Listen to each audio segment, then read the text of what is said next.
Jess, muchas gracias.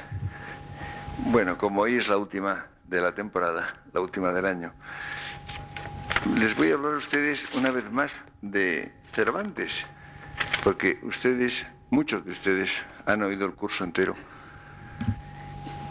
que se ha convertido en un libro que está a punto de aparecer. Me habían prometido que habría ejemplares hoy y pensaba traer alguno para que por lo menos lo vieran ustedes, pero no ha llegado todavía. Espero que llegará mañana o pasado. En fin, está a punto. Ustedes recordarán que el título de esta conferencia es La España inevitable de Cervantes. Y he empleado la palabra inevitable en dos sentidos. Por una parte, porque tiene tal relieve que no se puede elegir o no. Ustedes saben que yo en este curso, que se titula España vista en algunos españoles, evidentemente hay una selección de ellos que me ha parecido la más conveniente, pero evidentemente hay un margen de elección y se puede hablar de algunos autores o no. Pero de Cervantes no hay más remedio que hablar. De modo que en ese sentido es inevitable. Pero luego hay otro sentido, que es que la significación que tiene no está reducida a un tiempo determinado, a su tiempo, como ocurre en otros casos, en que se trata de ver cómo ha aparecido España en un cierto momento de la historia y en un cierto contexto. En el caso de Cervantes la cosa va mucho más allá, porque forma ya parte permanente de la realidad española. Es clave española, en un sentido muy riguroso. En ese sentido, por tanto, en cualquier momento que se considere la realidad española después de Cervantes, su presencia es enormemente enérgica y, por tanto, inevitable. Ven ustedes, por tanto, la razón de ese un poco extraño adjetivo del título. Tiene además la visión que tiene Cervantes de España, tiene una amplitud y una riqueza excepcionales.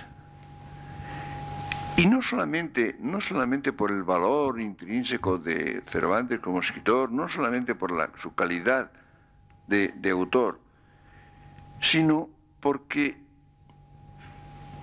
su planteamiento de la cuestión, o si la palabra planteamiento no es muy adecuada porque no lo plantea, su manera de vivir la realidad española, no es como otras. Ustedes piensan, por ejemplo, el drama del siglo de oro, del cual hablaremos en este curso, casi siempre tiene un carácter histórico.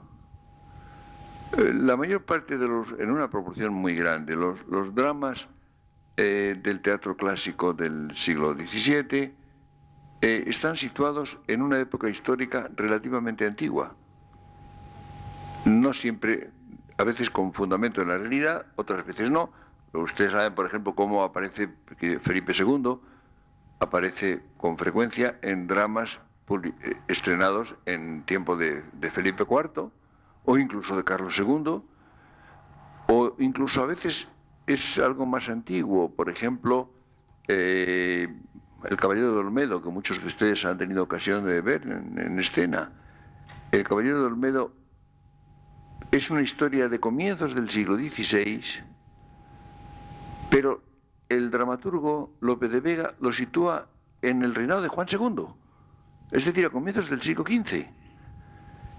En la mayor parte de los casos, por tanto, hay una presentación de una España pretérita, no enormemente antigua, pero en fin, del comienzo en general, entre los siglos XV y XVI.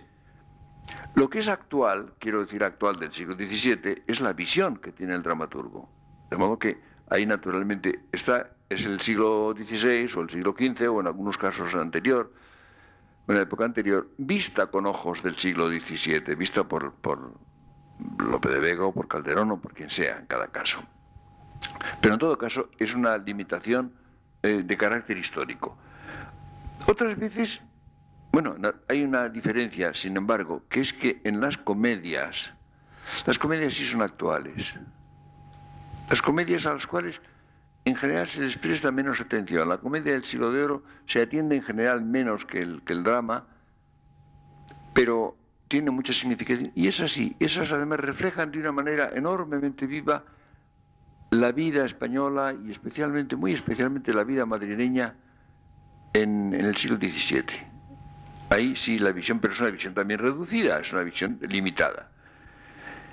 En otros casos hay, por ejemplo, unas limitaciones que tienen otro carácter. Por ejemplo, la novela picaresca. Pues la novela picaresca presenta unos ciertos ambientes muy particulares, es una realidad vista de abajo arriba, con bastantes limitaciones.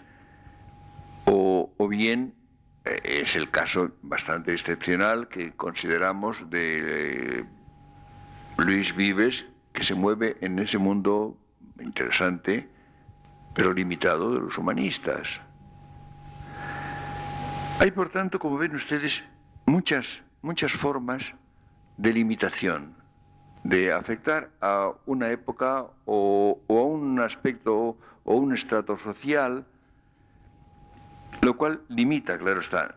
Un caso todavía más llamativo es el que consideramos el otro día, que era Bernal Díaz del Castillo, es decir, la visión exterior, la visión del español en América, que es fundamental, que es decisiva, porque España estaba en América y la hizo. Pero evidentemente es una visión también muy concreta, muy parcial. Ahora, en el caso de Cervantes, no. Cervantes habla de una España real, actual. Es la de su tiempo.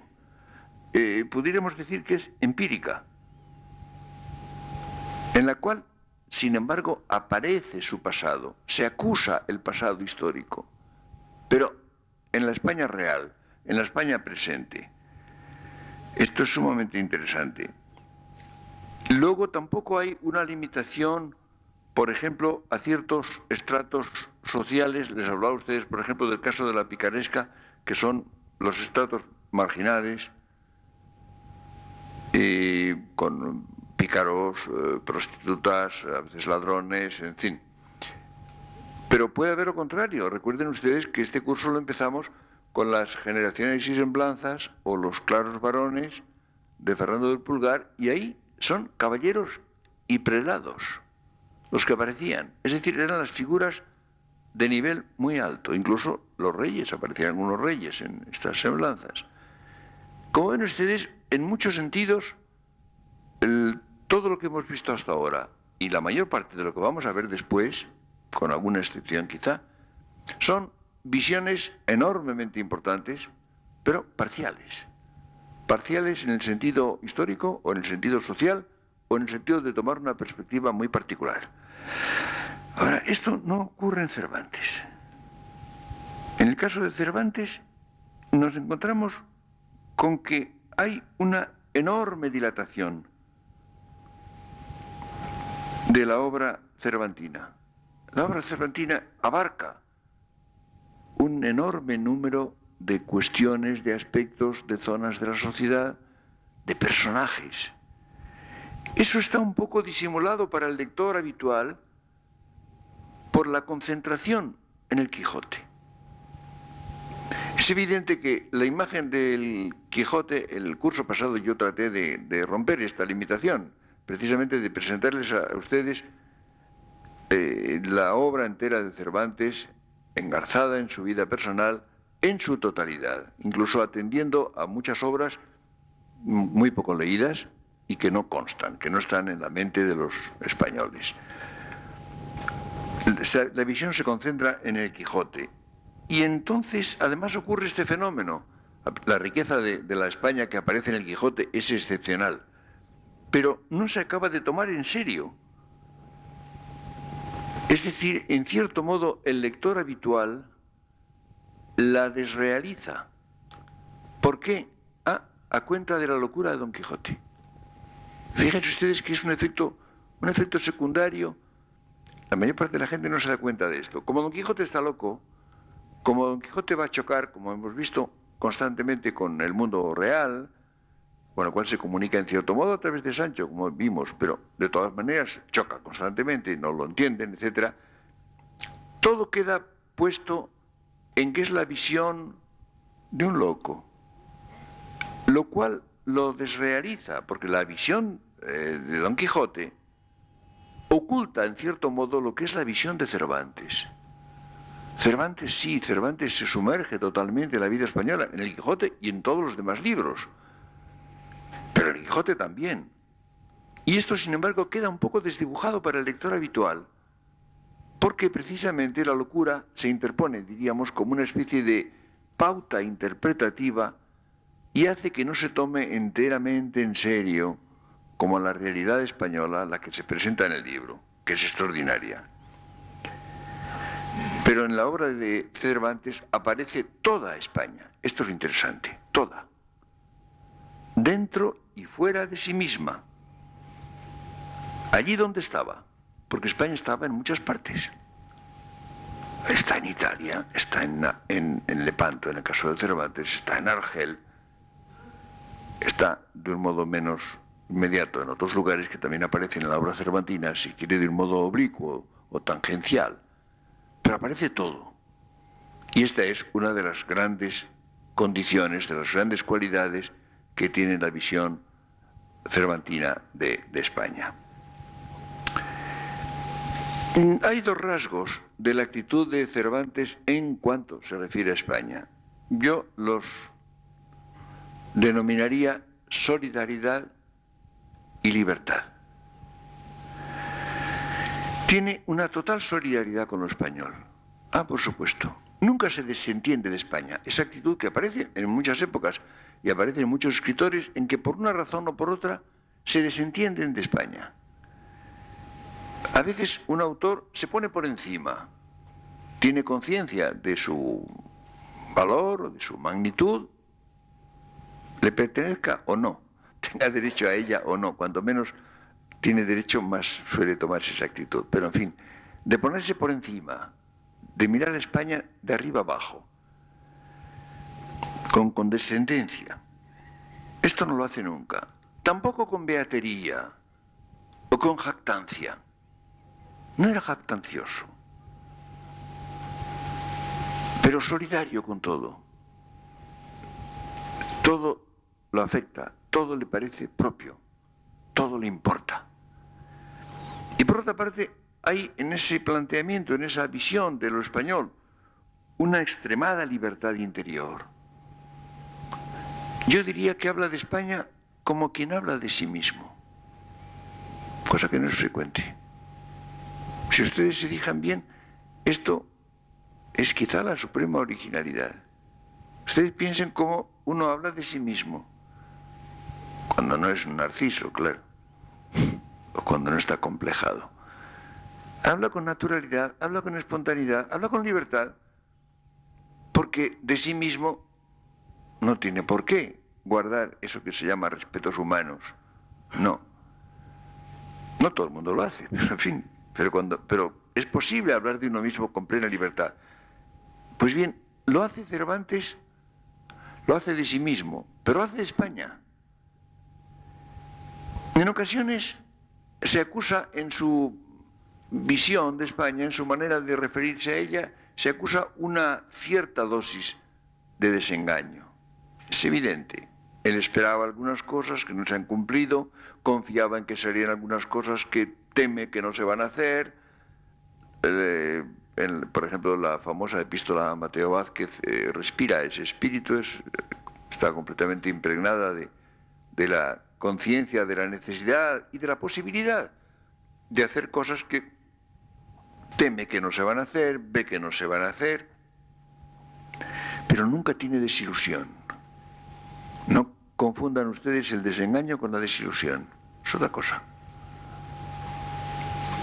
En Cervantes hay desengaños, y respecto de España también. Desilusión nunca la hay, nunca, ni al final de su vida.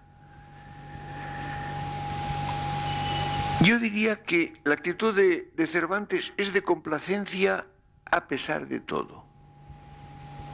Fíjense ustedes que es fundamental el añadir a pesar de todo, porque él ve muchas cosas que no le complacen, pero tiene complacencia en España, con esas. Es como Ustedes conocen la situación en que se encuentra uno respecto de una persona. Cuando uno, por ejemplo, quiere profundamente a una persona, ve sus defectos, ve sus errores, sí, pero se complace, a pesar de todo. Esta es la actitud que tenemos en la vida personal, cuando alguien verdaderamente nos importa. Pues bien, esto lo tiene respecto de España, y no ha sido muy frecuente esta actitud. No ha sido, ni lo es. Es decir, no necesita engañarse, ni ocultar lo negativo. No tiene por qué. A Cervantes, diríamos, le gusta España con todo lo que lleva dentro. Lo cual no quiere decir que le guste todo lo que lleva dentro. ¿Comprenden ustedes? Esta es la fórmula. Porque España evidentemente no es la suma de todas las cosas. Esto a veces es muy frecuente que los hombres tengan la impresión de que un país, por ejemplo, es la suma de todo lo que hay en él y de todo lo que pasa en él. No es verdad. La mayor parte de los pesimismos, por ejemplo, que se tienen tan frecuentemente sobre España, dependen de esto, se deben a esa actitud. Es lo mismo que el mundo, por ejemplo. La idea de que el mundo es el conjunto de todas las cosas, no es verdad. El mundo no es la suma de todas las cosas. El mundo es donde están todas las cosas. Es completamente distinto. ¿Comprenden ustedes? Es decir, no se obtiene el mundo por adición de las cosas. No, es el ámbito en que están todas las cosas. Es previo a las cosas. Y las contiene. Pues bien, diríamos también de un país, un verdadero país, no es la suma de lo que hay en él. No. Es también previo. En ese país, en España, hay muchas cosas. Y pasan muchas cosas. Unas buenas, otras malas. Algunas admirables, otras despreciables. Lo que se quiera. Pues bien, no le gusta todo lo que hay en ella, pero le gusta España, con todo lo que lleva dentro. Hay una afirmación, diríamos, global, lo cual, si ustedes se fijan, significa que un país, y esto se ha olvidado demasiado, ¿no? Un país tiene cierta personalidad.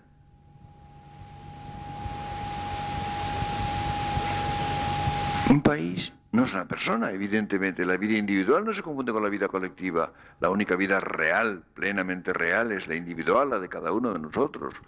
Sí, pero en cierto modo un país tiene una cierta vida que es humana.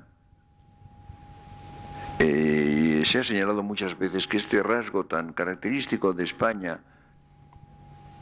de que ha sido casi permanente, casi constante a lo largo de su historia la preocupación nacional, la preocupación por España, esto se ha interpretado a veces como algo patológico, como una especie de enfermedad, como algo morboso. Hay países que tienen preocupación por sí mismos en algún momento de la historia, en alguna situación crítica. España la ha tenido siempre. Y yo hace algún tiempo me planteé esta cuestión. ¿Es que esto es una anormalidad? ¿Es algo morboso? ¿O es por el contrario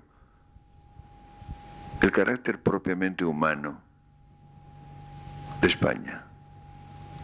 Porque la vida humana consiste en preocupación de sí misma. Ah, claro. La vida humana es un proyecto y esto supone una preocupación de sí misma. Pues bien, el hecho de que España haya tenido un proyecto variable, cambiante, pero permanente, y que haya tenido siempre preocupación de sí misma, quiere decir que en la medida en que una sociedad es algo deshumanizado, algo despersonalizado, y lo es, no lo es enteramente en el caso de España, lo es por lo menos en grado menor que en otras sociedades. Esto me parece que es bastante importante y esta sería la cara positiva de ese hecho de la permanente preocupación de España. Cervantes, cuando piensa en su país, no necesita pensar que es lo mejor. No, en absoluto. Tal vez, esto sí, tal vez se le impone la evidencia de que es lo más grande, que había en el mundo entonces. Ah, pero es que esta era la verdad. España tenía otro orden de magnitud. Es como cuando se reprocha a algún hombre, por ejemplo, algún hombre eminente, se ha dicho de Ortega que tenía, bueno, conciencia de su valor. Claro, yo he dicho, bueno, es que si no lo hubiera tenido, no hubiera sido inteligente. Y claro, ¿qué quieren ustedes? ¿Que no se enterara de quién era? Entonces no hubiera sido inteligente. Pues bien, es evidente que la grandeza que tiene España en la vida de Cervantes, en tiempo de Felipe II y en tiempo de Felipe III, es de una magnitud que no tiene comparación con ningún país de Europa. Las cosas son así objetivamente. ¿Cómo no iba a verlo? Pero no es que piense que es lo mejor, sino que sencillamente tiene esa grandeza. No hace apologías, Cervantes. Lo que encuentra de España, esta expresión parece un poco extraña, es que es sumamente real. Y es que lo es. Es que hay grados de realidad. Casi nunca nos damos cuenta. Si ustedes, por ejemplo, viajan por el mundo, y todos ustedes habrán viajado por el mundo, por partes del mundo, no digo por el mundo entero, pero ustedes habrán visto, por ejemplo, que en cada país se tiene una impresión que es básica. En general no se formula casi nunca, pero si ustedes lo piensan, verán que lo han vivido. Hay una impresión como de grado de realidad. Es decir, hay países que son más intensamente reales que otros. Lo mismo que las personas. Si ustedes van por la calle, están en la ciudad, ven a la gente, hay gente que a mí me parece que está hecha de plástico, ¿verdad? Y otra no. Otra es de carne y hueso, es decir, son más reales. Pues bien, España tiene una dosis de realidad muy intensa, para bien y para mal, pero la tiene. Y esto sí, también lo percibe Cervantes. Es un país sumamente real. Y esa realidad es la suya, es la de Cervantes. De modo que él se encuentra constituido justamente por esa condición de español que tiene una muy fuerte realidad. Ustedes piensen, por ejemplo, que hay personas que pertenecen a países que tienen menos realidad. En ese sentido, por ejemplo, es evidente que el grado de adscripción, el grado de pertenencia que tiene un hombre a su país varía, puede variar. Varía de un país a otro, varía por supuesto de una época a otra. No es lo mismo. Por esto es más fácil. Ustedes saben, por ejemplo, que se ha hablado de los españoles, y esto tiene un lado malo y negativo. El español suele ser bastante impermeable. El español pues va a un país extranjero y a lo mejor sigue 40 años en él y sigue siendo completamente ajeno al país, lo cual me parece horrible, ¿no? Parece una falta de porosidad y de curiosidad. Hay gentes que llevan en Francia, me decían, desde la guerra civil, medio siglo, ¿no? Y van al mercado y señalan y dicen patatas. Y siguen diciendo patatas. Bueno, esto es... contaba, a mí me impresionó mucho cuando leí los recuerdos de un anciano y las memorias de Alcalá Galiano. Cuenta que estaban emigrados españoles después de los 100.000 hijos de San Luis, en 1823 se fueron a Inglaterra, porque la emigración española solía ser a Francia, como Francia era la invasora, en este caso, pero en Inglaterra la mayor parte. Y entonces vivían en Somerstown. Y cuenta que los comerciantes del barrio hablaban español. Y los serenos, había serenos en Londres, cantaban las horas en español en ese barrio. Bueno, esto a mí me parece horrible, esa falta de porosidad. Pero, por otra parte, lo que pasa es que esa condición de español es tan fuerte que es muy difícil desprenderse de ella. Claro, hay una cosa que es absorber el país en que se está desde esa condición de español. Esto es lo inteligente, si quieren ustedes, ¿no? Y lo más interesante. Pero la tentación de conservar a todo precio la condición de español, aunque sea a costa de la impermeabilidad, es el lado negativo de esa condición que es importante. Hay gentes que se adaptan de un modo increíble, que aprenden la lengua fácilmente, que, en fin, depende en gran parte de la historia. Quizá haya algún elemento étnico, pero sobre todo es la historia de los países, ¿no? En España está en un extremo, en ese sentido, y esto me parece importante. Cervantes no conoce bien más que tres realidades: España, Italia y Argel. Lo demás, muy indirectamente, o muy poco. Es decir, lo ve de lejos o simplemente por referencias. El mundo de Argel, que es un mundo muy limitado, claro, lo conoce a fondo. Claro, pero desde una situación particularmente penosa, desde el padecimiento, desde la privación de libertad, con una protesta constante. Por eso intenta evadirse una vez y otra. La actitud es la de protesta. Protesta que no le impide, porque lo que no era Cervantes era impermeable. Y él vive profundamente esa realidad argelina que la encuentra atroz, pero le interesa y la vive y la refleja. Italia, por cierto, Italia le parece, en muchas cosas le parece superior a España, sin duda ninguna. Y no le deben prendas. La ve desde cerca y desde fuera, diríamos, es la fórmula que yo emplearía. Y claro, tiene una mirada de visitante entrañable y cortés, que se detiene sobre todo, no exclusivamente, pero sobre todo en lo valioso y en lo agradable. Esto es importante. Y hay un elemento, claro, que da un carácter más positivo a la visión de Italia, aparte de que lo merecía en muchos aspectos, que es que no sufre por Italia, no padece por ella. En general, en un país que no es el propio se sufre menos, se vive menos, claro, pero se sufre menos. Es decir, ha pasado por Italia, pero en el último, lo más recoleto de su vida, no le ha pasado Italia a Cervantes. Es decir, lo que pasa en Italia no lo afecta demasiado. Yo siempre he experimentado que cuando uno está en España, lee uno el periódico y hay, por ejemplo, unas declaraciones de un gobernante o un acto de un gobernante y se lo llevan a un demonio, le parece una estupidez o le parece una bellaquería o le parece... Pero cuando está en un país extranjero, si el jefe del Estado o el jefe del gobierno dice algo parecido, pues uno se queda relativamente indiferente. No se llevó en un mal rato. Le podrá parecer que aquello no está bien, desearía otra cosa, pero realmente la tensión no sube. Pues bien, esto le pasa, si quieren ustedes, con Italia, por la cual tiene pasión, admiración y una estimación en muchas dimensiones superior a la que tiene por España. Eso sin duda ninguna. Cervantes está dentro de España, absolutamente dentro de España, y la lleva dentro. Es decir, España está dentro de él y él está dentro de España. Esa relación que es doble y esencial. Es decir, está hecho de España. La goza y la padece. Son los rasgos que tienen las cosas que nos afectan en la misma raíz.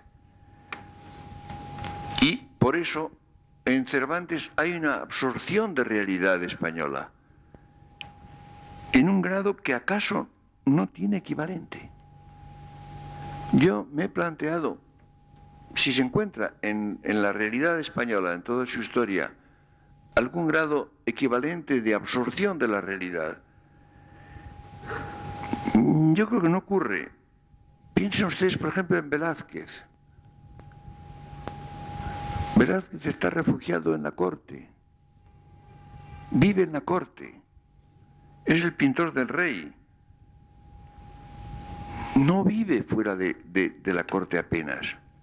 Tuvo sus años de juventud en Sevilla, pero no basta. Y Goya, dirán ustedes, Goya con su fuerza, con su aspereza, también es un pintor de corte.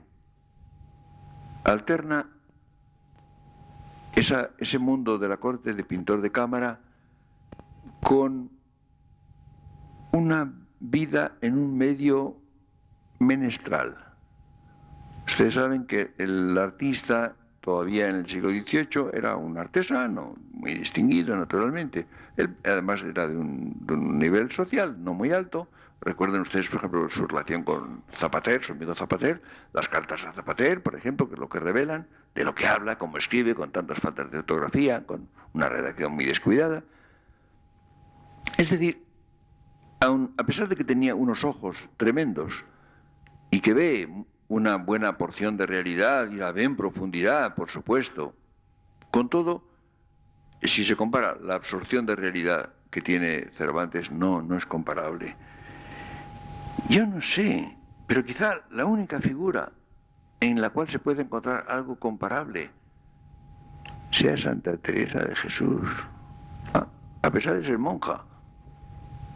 Sí, eso es, si quieren ustedes, una cierta limitación. Pero por otra parte, las fundaciones la llevan de un lado para otro, a todas partes, y se encuentra con las dificultades, y pasa calor, y pasa frío, y pasa hambre, y tiene que luchar con la gente, y tiene que buscar que le den algún dinero, y que alguna dama importante le haga un crédito, o le deje una casa, y luego tiene celos de otras gentes, y de otras monjas, y de otros frailes, y va en carro, y yo qué sé, recorre los caminos casi como Don Quijote, como Cervantes. Está entre el cielo y la tierra. Sí, sí, pero con mucha tierra. Si ustedes leen la obra de Santa Teresa, es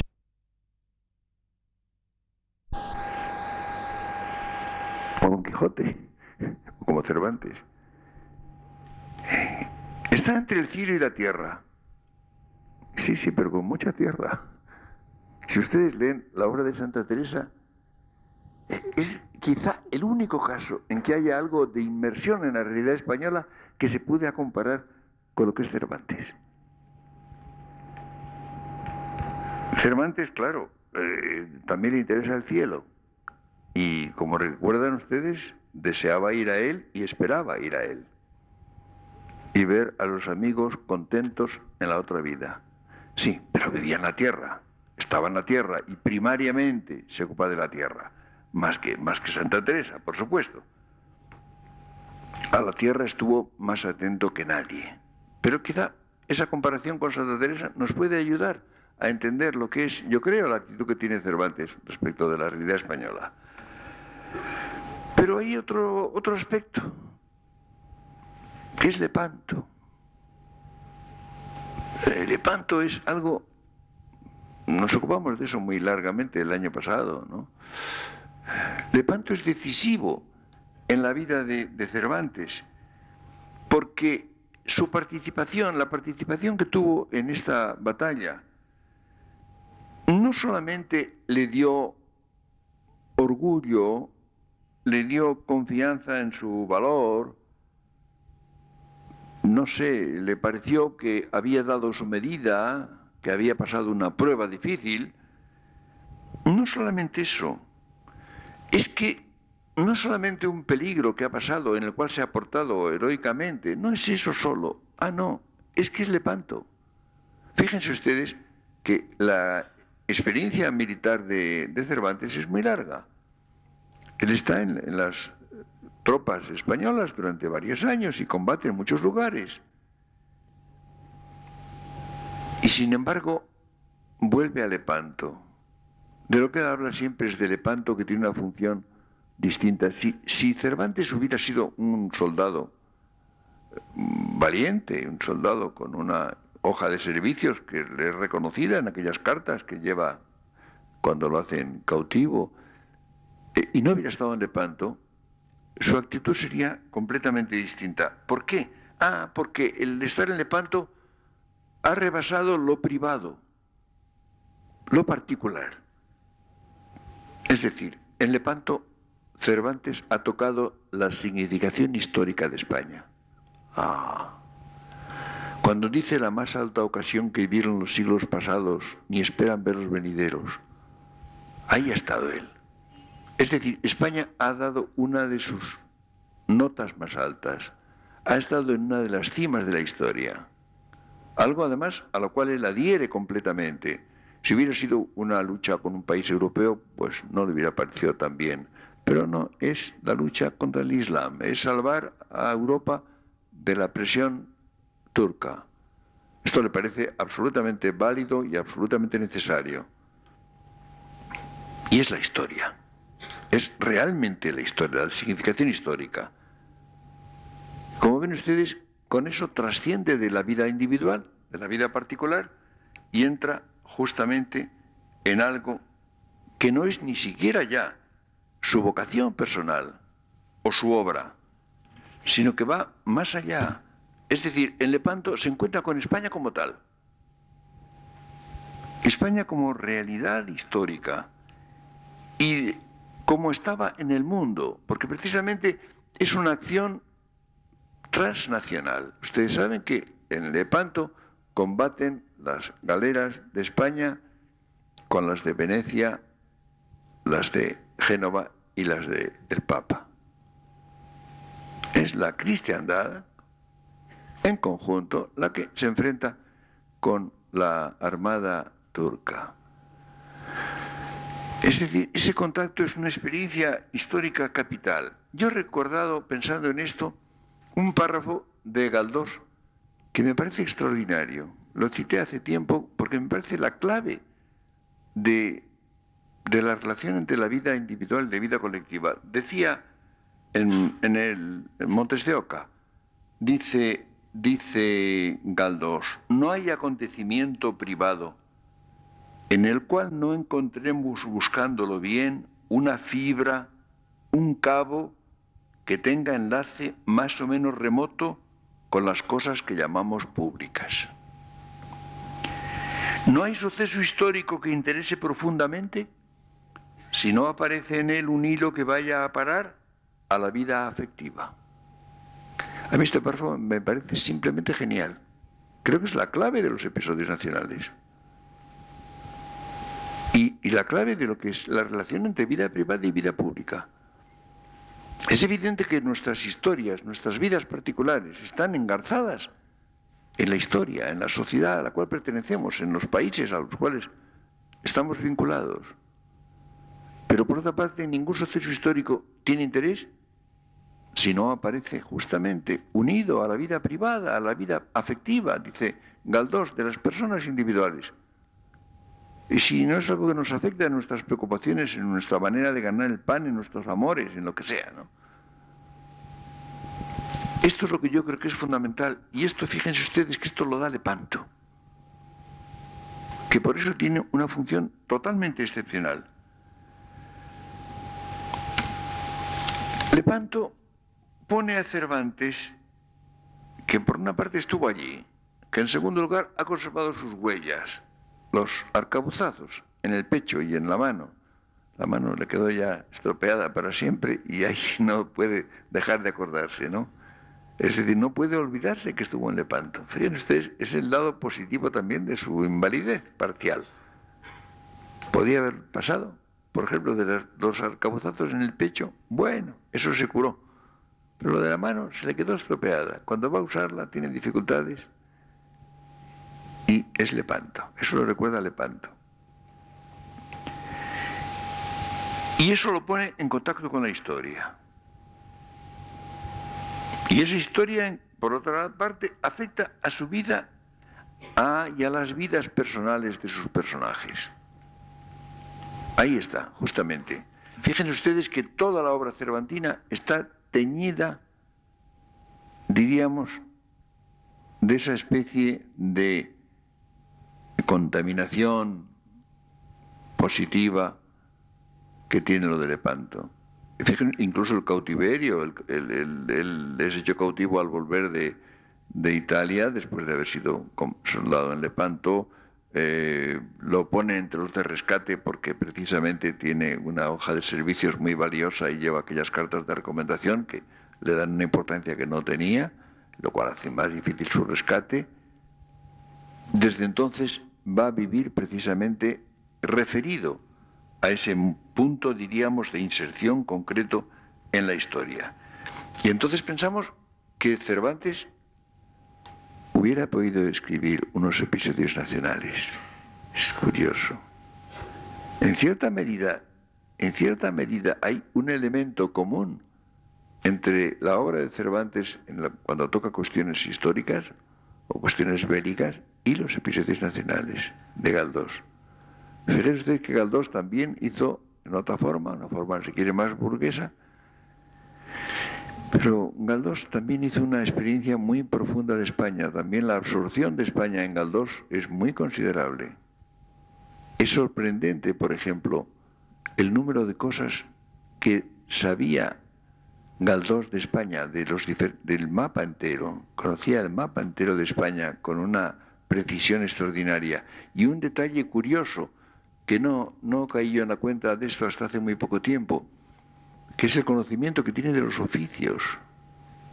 Los oficios, conoce casi todos los oficios y sabe cómo se hace. Y habla, por ejemplo, de los que hacen velas de barcos y de los que hacen velas de cera y de los carpinteros y de los labradores de cualquier cosa y de los que producen el vino y de casi todos los oficios, y no digamos de los funcionarios, de los empleados, de los covachuelistas. Dios mío, lo que sabe de eso.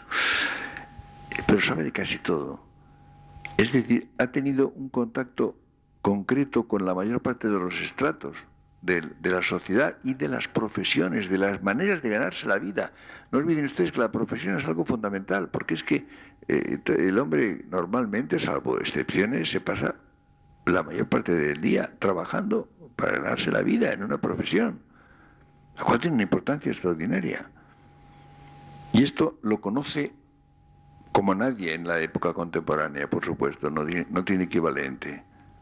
Y me recuerda en cierto modo la actitud de Cervantes. Entonces nos encontramos con que Cervantes transmite una incalculable cantidad de la realidad española de su tiempo.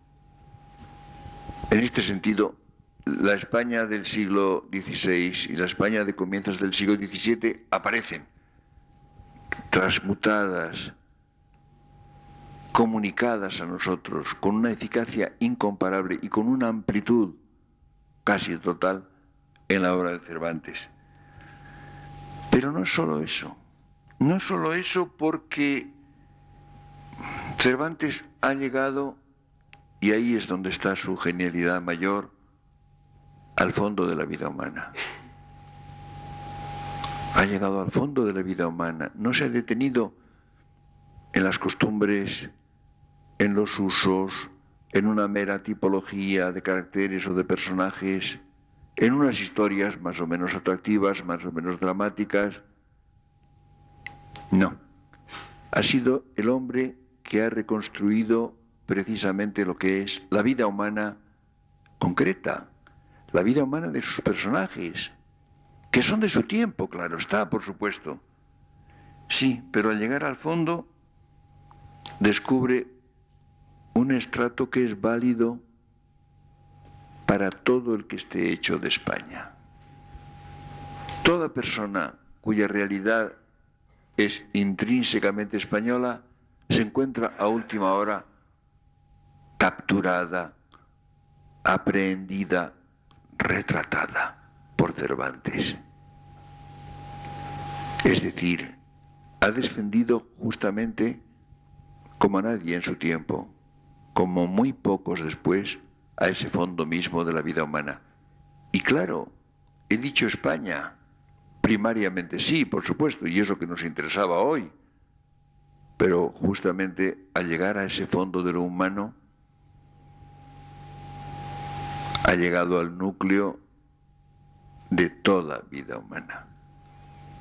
Y de ahí viene ese fenómeno tan interesante que se suele achacar simplemente a la calidad literaria de la universalidad de Cervantes.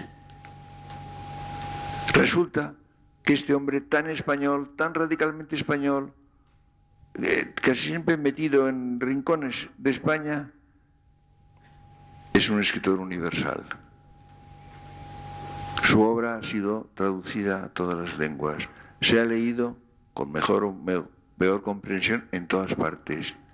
La gente se ha sentido afectada por esta obra. Le ocurre lo que es Shakespeare, que es también universal, tan inglés, tan archi-inglés, pero también es universal. Los dos tienen esa universalidad a fuerza de haber sido lo que eran, a fuerza de haber sido, diríamos, locales, de haber tenido raíces y de haber sabido que esas raíces se impregnen del fondo último de lo humano y esto se derrame por un tronco, por diversas ramas, por innumerables hojas. Muchas gracias.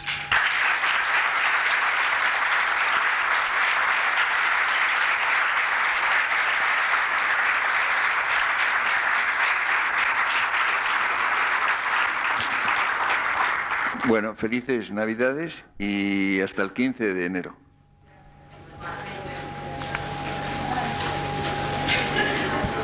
Prudencia, si bien sus orígenes fueron muy lejanos, y la de farmacias, todas las cuales, abarcando diversos ramos de las humanidades y las ciencias, se agruparon hace ahora medio siglo en el Instituto de España.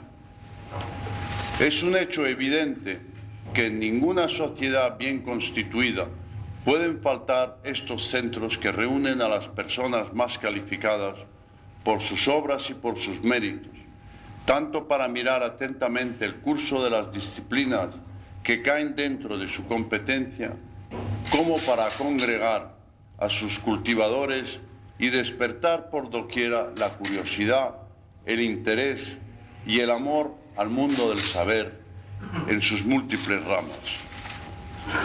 Formáis así una orden cuyo aglutinante es la inteligencia. Vuestras listas abiertas desde hace siglos las enriquecen nombres ilustres de nuestra patria y las luces que alumbraron vuestras reuniones desde el ya lejano 1714 siguen encendidas con inalterable brillantez presidiendo vuestras tareas. Por todo ello, el título de académico es uno de los de mayor alcurnia en nuestro país que ha de enorgullecer legítimamente a quienes elegidos por vía democrática lo ostentan. Lograrlo supone el reconocimiento de una larga y fecunda labor. A mí me complace proclamarlo así y estimo que esta es también ocasión propicia para recordar que las reales academias tienen unas bellas e irrenunciables tareas que cumplir, la de proyectar su magisterio sobre la juventud, la de estimular su creatividad y su estudio, la de esforzarse, por tanto, en enriquecer el patrimonio cultural español. Celebrar el cincuentenario del organismo que las tutela y representa es prueba de su vitalidad y augurio de su futura permanencia. Para que así sea, y de acuerdo siempre con lo que la Constitución dispone, no habrá de faltarle nunca la simpatía y el aliento de la corona. Muchas gracias.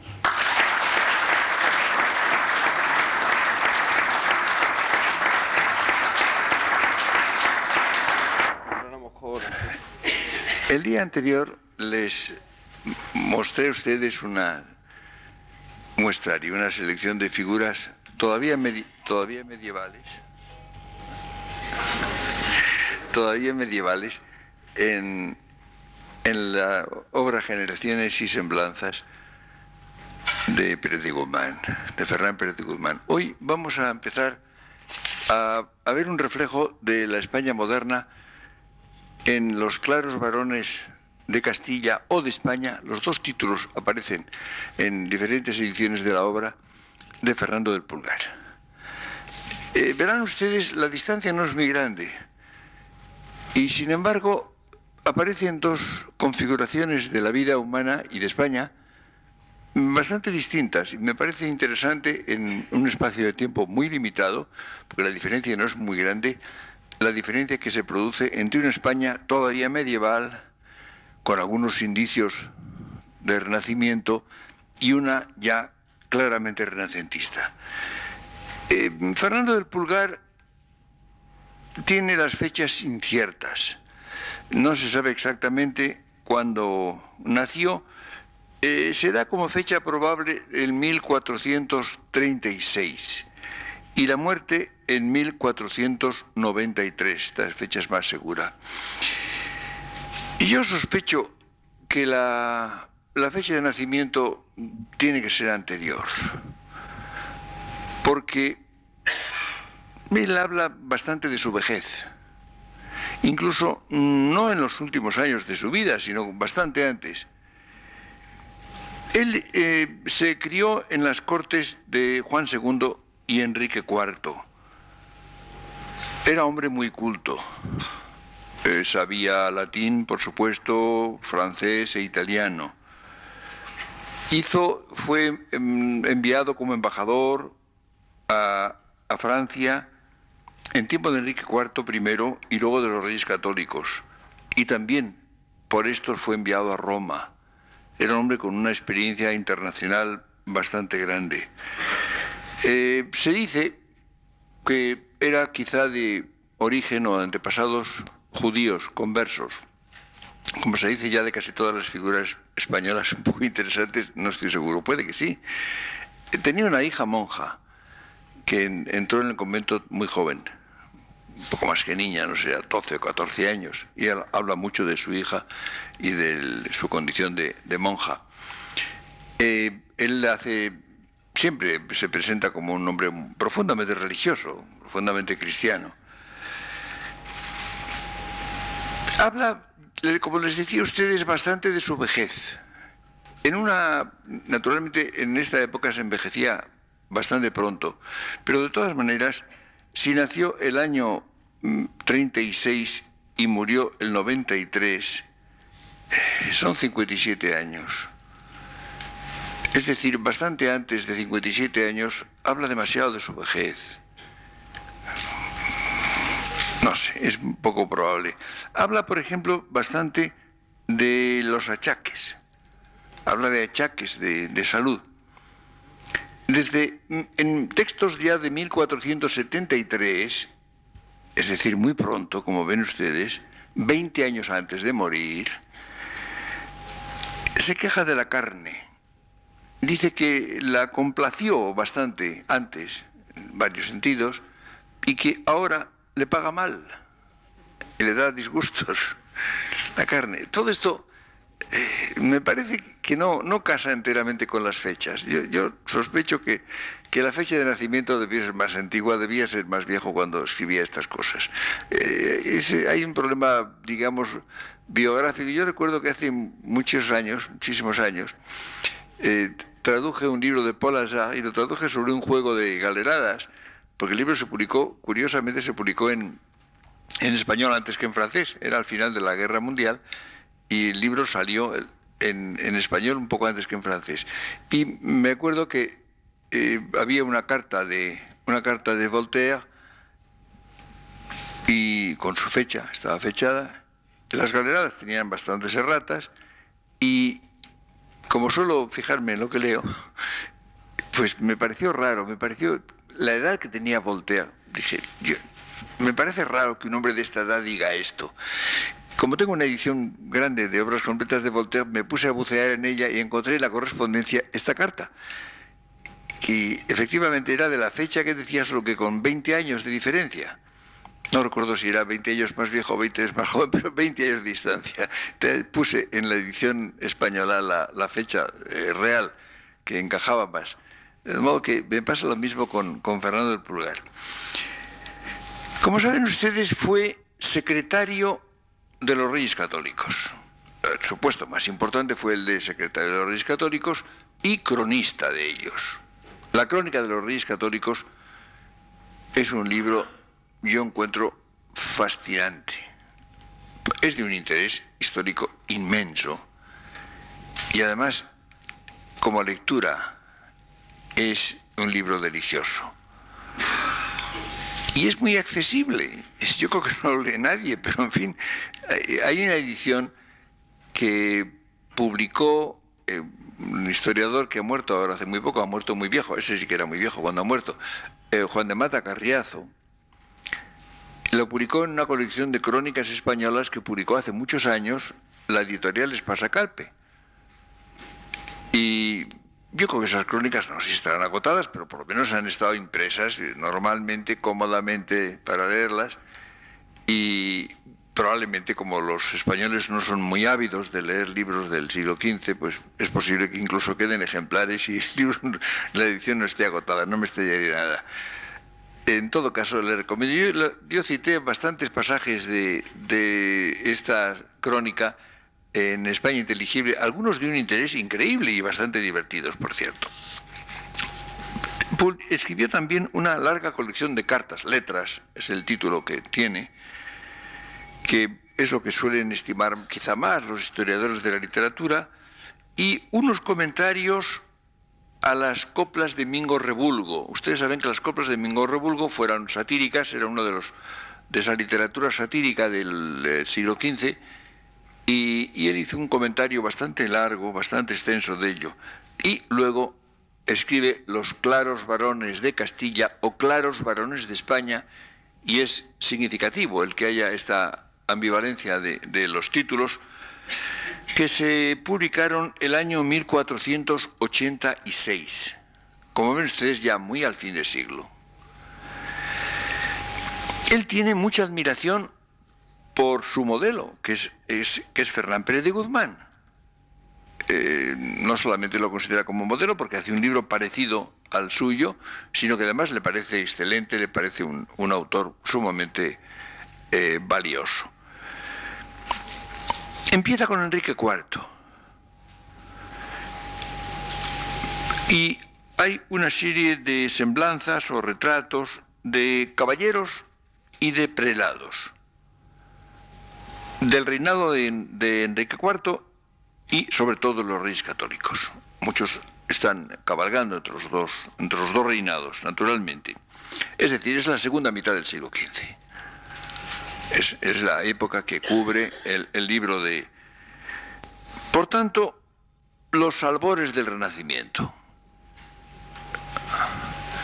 Es interesante, el Renacimiento, como saben ustedes, es un concepto un concepto bastante reciente. Si no recuerdo mal, fue Burckhardt el que lo puso en circulación a mediados del siglo pasado. Pero lo que es un fenómeno muy vago. Se ha hablado incluso de un renacimiento en el siglo XII, bueno, hubo un pre-renacimiento en algunos lugares. Luego empieza, en unas disciplinas empieza antes, en otras disciplinas empieza después, en algunos países se adelanta y en otros es tardío. Es curioso, por ejemplo, cómo, y eso cosa que sorprende, la actitud relativamente desdeñosa respecto de Italia que tiene Luis Vives, de quien hablaremos en la próxima conferencia. Luis Vives habla en cierto modo del Renacimiento italiano como una cosa pasada. Ustedes saben que muere en 1540. Y es cierto que el Renacimiento en Italia fue bastante precoz, en algunos aspectos también en Flandes. Y evidentemente dentro de la época se podía quizá considerar como un fenómeno ya que empezaba a pasar. No era la plena actualidad. Es evidente, por ejemplo, que Vives se concentra mucho más en Flandes, en cierto modo en Francia y en Inglaterra, que en Italia, que no visitó nunca, también es curioso, ¿no? Un hombre tan europeo y tan viajero no visitó nunca Italia, ¿no? En España, como saben ustedes, el Renacimiento no fue demasiado temprano, pero ya la época de Fernando del Pulgar sí es claramente renacentista. Él es contemporáneo de los reyes católicos, muy unido a ellos, tuvo con ellos una relación sumamente próxima. Ya saben ustedes que me insistía siempre en la fórmula el rey, la reina, y parece que uno de ellos le hizo el reparo de que en alguna ocasión había omitido esta referencia y él entonces puso una vez el rey y la reina parieron una fija para hacer constar la dualidad del tanto monta. Es interesante, les decía a ustedes que son caballeros y prelados también, en cierto modo. Dijo Mayans y Siscar, el gran erudito del siglo XVIII, dijo de Fernando del Pulgar que los retrataba como si fuesen muertos y no tuviesen parientes. Quería con esto subrayar su independencia, su veracidad e independencia. Puede que no fuera tanto como eso. Quizá exageraba un poco Mayans a mucha distancia. Pero en definitiva, sí, es cierto que hay veracidad y hay agudeza, atención a detalles expresivos, a lo que llamaba Azorín el detalle sugestivo.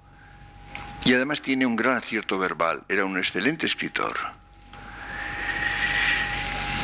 Tiene atención, y en esto repite un poco el esquema de Pérez de Guzmán, tiene atención a los rasgos físicos y de aspecto. Por ejemplo, dirá del almirante don Fadrique: fue pequeño de cuerpo, fermoso de gesto, era un poco corto de vista, home de buen entendimiento. En ustedes esa pequeña semblanza de aspecto y de una condición intelectual. El conde de Haro dirá: fue de mediana estatura, tenía las cervices torcidas, en los ojos un poco viscos, era home agudo y de buen entendimiento. Habla muy largamente de un personaje extraordinario, es un personaje, yo no sé cómo no se hace alguna película con él, que era don Rodrigo de Villandrando. Yo hace mucho tiempo que tengo un interés enorme por esta figura. Yo no sé si ustedes conocen, a lo mejor no conocen ni el nombre de don Rodrigo de Villandrando. Y es curioso, no, es una figura un poco antigua, relativamente es del tiempo de Enrique IV, muere todavía en tiempo de Enrique IV o al comienzo de los Reyes Católicos, pero lo que me parece, dice de él: home de buen cuerpo, bien compuesto en sus miembros, de muy recia fuerza, las facciones del rostro tenía fermosas, la catadura feroce. Luego habla de él, por cierto, con mucha estimación. Creo que puedo encontrar una cita bastante interesante.